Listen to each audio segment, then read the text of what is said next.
For instance, off the top of you guys' head, don't Google this. When did Gores come out, chat? Let's see if anybody knows off the top of their head. Just give me a rough estimate. When did Gores come out? Does anyone know? 2009, 5Ds, 2007, before I played. Wow, 2009, 2008 in the TCG, 2006, 9. Okay, off the top of my head, I actually thought it was 2000. I was like, I'm pretty sure Gores came out like really early '09. I'm like, maybe January '09.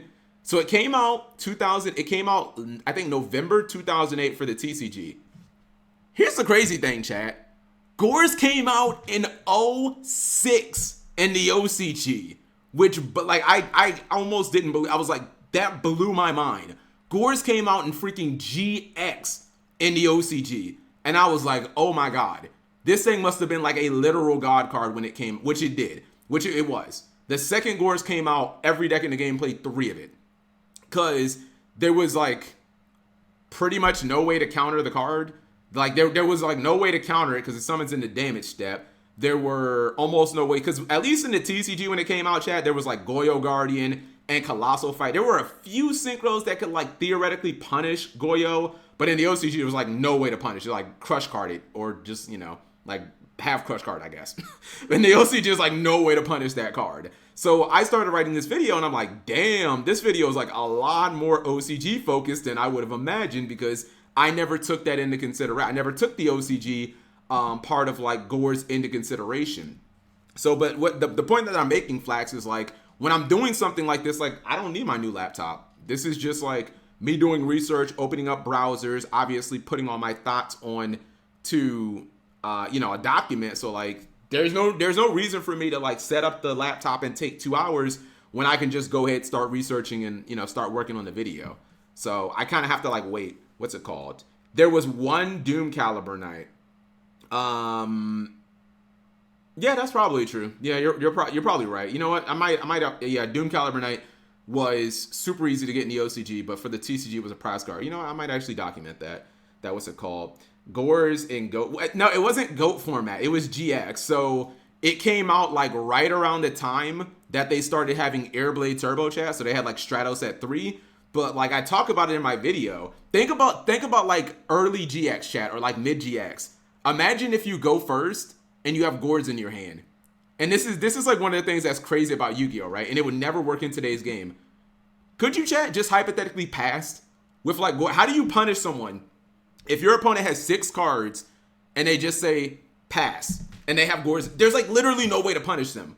Seriously, if you you can't OTK me. You can't really win through Gores.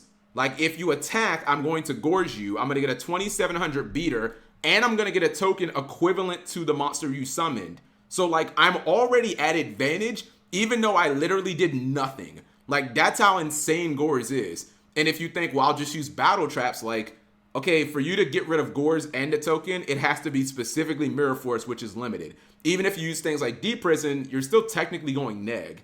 Like, that's how insane Gores was as a card, chat. Like, you could literally do nothing and still, like, be at a huge advantageous position just because your opponent attacked. And, like, Gores is, good lord, Gores is, like, one of the wildest cards ever. I mean, it's been power creep to, like, hell and back now. But when you look at Gores, like, when it came out, chat, oh, my God, that card was, like, insane. I think I say in the video that it's one of the few examples of basically a perfect monster. You know what I mean? Can you guys name any other cards, chat, that you guys would say falls under the category? This is just a small exercise of a perfect monster in the landscape of the time that it was released. And keep in mind, I say perfect, not insane, not broken, perfect. Because I can only think of a few examples. I was like, Breaker the Magical Warrior in DM was like literally a perfect card. Stratos during GX you could probably say Cyber Dragon during GX also. Caius, no, that doesn't count. Ash Blossom is not a perfect dude. She's like low impact as hell. Seriously? No, perfect card. No, yeah, perfect card chat means generally like you are like format defining. Means like the entire you shape like the entire. I would say like Dark Strike Fighter in 5Ds. That was like a perfect card. Usually you have to like warp an entire format. That's how powerful you are. Where like the entire game like you mold the game to like your will. You know what I mean? Like. Maybe Breaker didn't do that, but like Stratos and Cyber Dragon sure as hell did. Book of Moon, no, monster. We'll just monsters, just monsters. Overpower.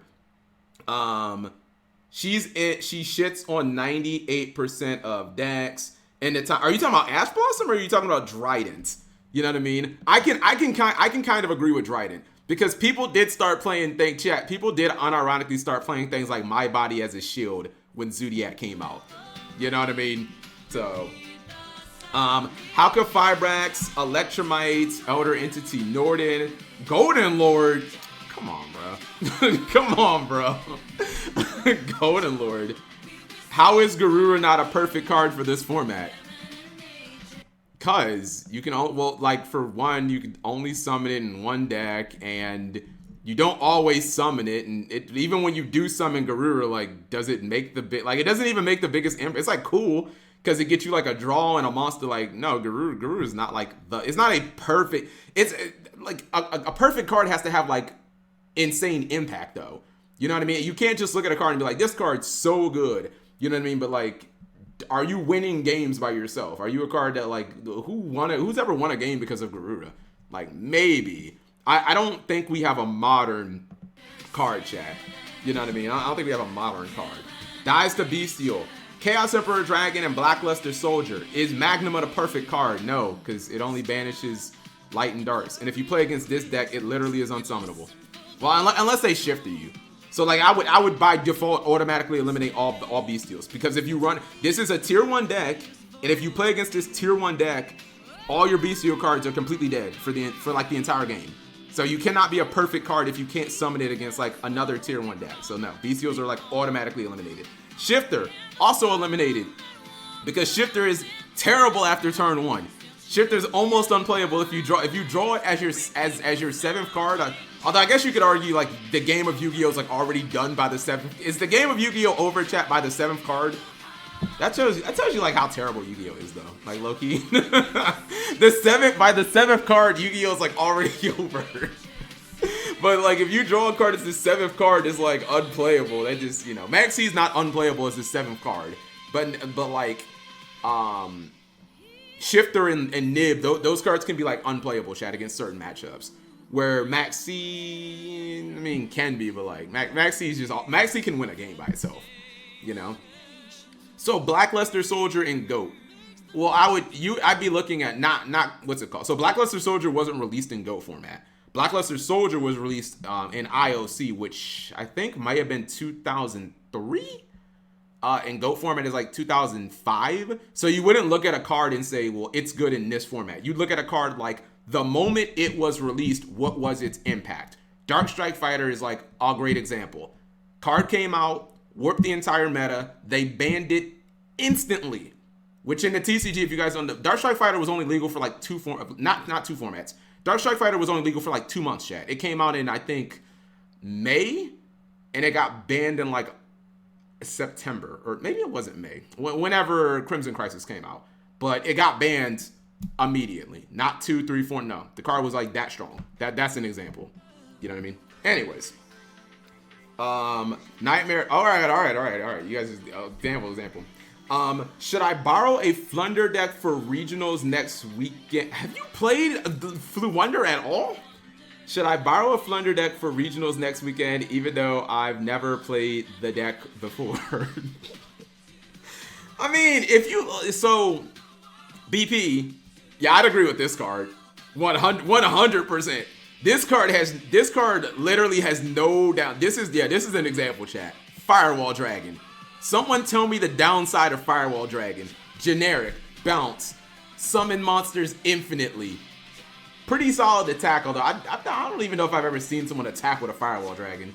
In all honesty, like do people even attack with Firewall Dragon? Like, not really. You know what I mean? Like Firewall Dragon is just a card. It's like name the downside of Fire. Like there is